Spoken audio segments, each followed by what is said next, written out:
¿La salvación se pierde? ¿Puede un creyente en Jesucristo dejar de ser salvo para pasar a sufrir una condena eterna?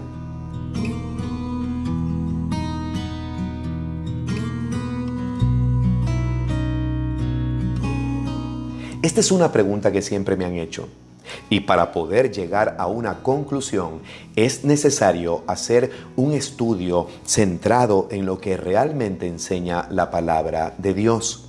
Primero, partamos de este principio que se encuentra en Efesios 4:30, que señala que hemos sido sellados por el Espíritu Santo de Dios para el día de la redención.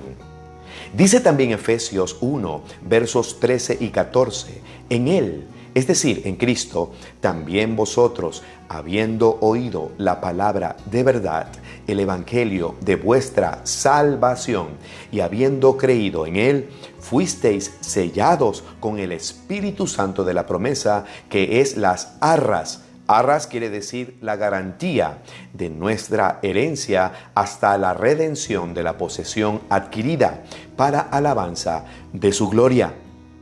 También debemos citar la carta a los Romanos capítulo 5 versos 4 y 5 que dice: y la resistencia desarrolla firmeza de carácter, y el carácter fortalece nuestra esperanza segura de salvación.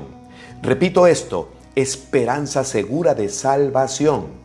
Y esa esperanza no acabará en desilusión, pues sabemos con cuánta ternura nos ama Dios, porque nos ha dado el Espíritu Santo para llenar nuestro corazón con su amor. Y por último, para completar esta primera idea, tenemos que ver Romanos 8, que dice que si alguno no tiene el Espíritu de Cristo, el tal no es de él. En conclusión, si alguno tiene el Espíritu Santo de Dios, el Espíritu de Jesucristo, ese es de Dios y ya tiene la salvación. Segundo, la salvación en nosotros se sostiene y es algo firme, no por ninguna obra que hagamos, sino por la obra redentora de Cristo en la cruz. Y no existe nada, absolutamente nada, que podamos nosotros añadir o quitar de la salvación. En cuanto a esto, Efesios 2, versos 8 y 9 dice lo siguiente: ustedes han sido salvados porque aceptaron el amor de Dios. Ninguno de ustedes se ganó la salvación, sino que Dios se la regaló. Fue por gracia. La salvación de ustedes no es el resultado de sus propios esfuerzos. Por eso nadie puede sentirse orgulloso. Efesios 2, verso 5 dice así: a pesar de que estábamos muertos por causa de nuestros pecados, nos dio vida cuando levantó a Cristo de los muertos. Es solo por la gracia de Dios que ustedes han sido salvados. Tercero, el creyente entonces, como ya es salvo, ¿puede hacer lo que le da la gana? De ninguna manera. El que es salvo sabe que ha sido perdonado sin merecerlo y por ende, en gratitud, no peca, no hace lo que le da la gana. A lo mejor lucha con un pecado, pero como dijimos al principio, el Espíritu Santo de Dios mora en nosotros, los creyentes, y nos hace ver siempre el error y nos lleva una y otra vez al arrepentimiento. Y esto, queridos amigos, lo confirma la palabra en Primera de Juan 3, versos 8 y 9, que dice: el que practica el pecado es del diablo. Ojo con esto, el que practica, el que ha hecho del pecado algo cotidiano, no el que peca en algún momento y se duele al hacerlo. Continuemos, porque el diablo peca desde el principio. Para esto apareció el Hijo de Dios para deshacer las obras del diablo. Todo aquel que es nacido de Dios no practica el pecado, porque la simiente de Dios permanece en él y no puede pecar, porque es nacido de Dios. Y es que nuestra voluntad debe unirse a la voluntad de Dios, que es nuestra santificación, nuestra perfección, trabajar por un carácter cada vez más parecido al de Cristo. Dijo el apóstol Pablo: y lo que ahora vivo en el cuerpo, lo vivo en la fe del Hijo de Dios. ¿Qué clase de vida es esa? Es una vida continua de fe. Así es. Se es salvo por la fe. Se vive luego por la fe. Se anda en este mundo por fe y se llega hasta el final por la fe. Pero debo aclarar algo en este punto, que sí puede pasar que alguno jamás haya nacido de nuevo. Sí, que jamás haya recibido al Espíritu y luego aparentemente se aleja de las cosas de Dios y parece que se separó o que perdió la salvación, pero en realidad nunca fue salvo. No nos confundamos con eso. Sigamos al cuarto y último punto. La salvación no se pierde porque el encargado de mantener nuestra salvación hasta el final es Cristo, nuestro pastor, el mismo que dijo en el Evangelio según San Juan 6, versos 39 y 40. Y esta es la voluntad del Padre, el que me envió, de que todo lo que Él me diere, yo no pierda nada, que yo lo resucite en el día postrero.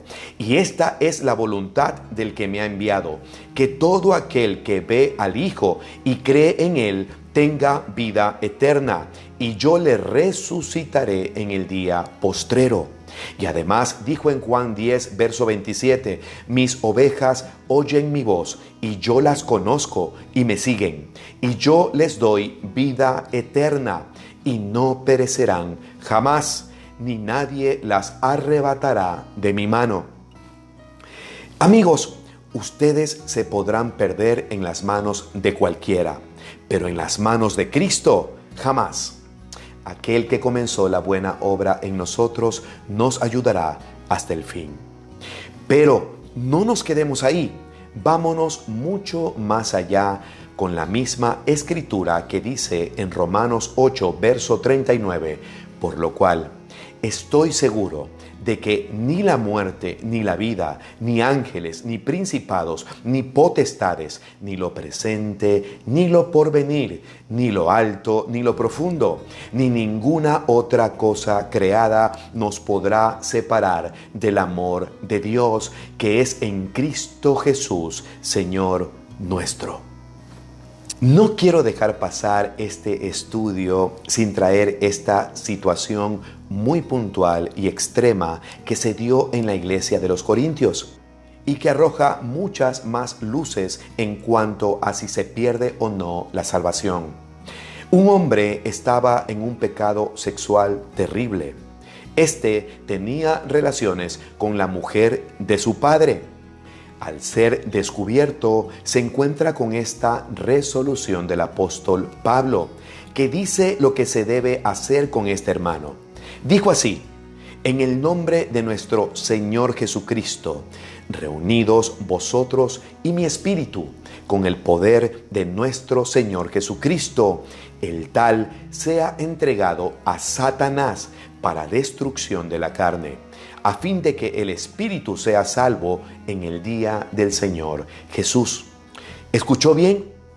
El espíritu de éste sería salvo, y su carne, con todos sus deseos, pasarían por una prueba muy dura, alejado de toda cobertura de la iglesia.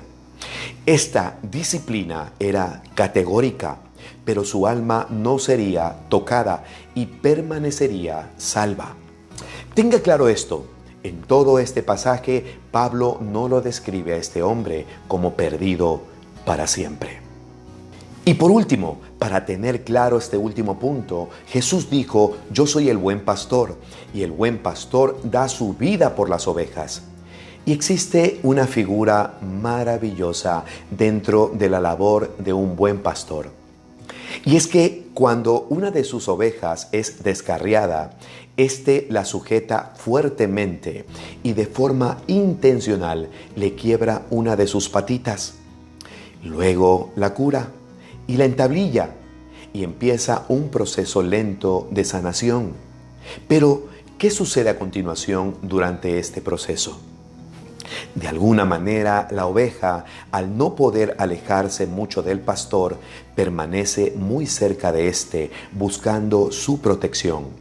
Y al cabo de unas semanas va sanando de su patita, pero hasta eso ya se estableció una relación fuerte con su pastor.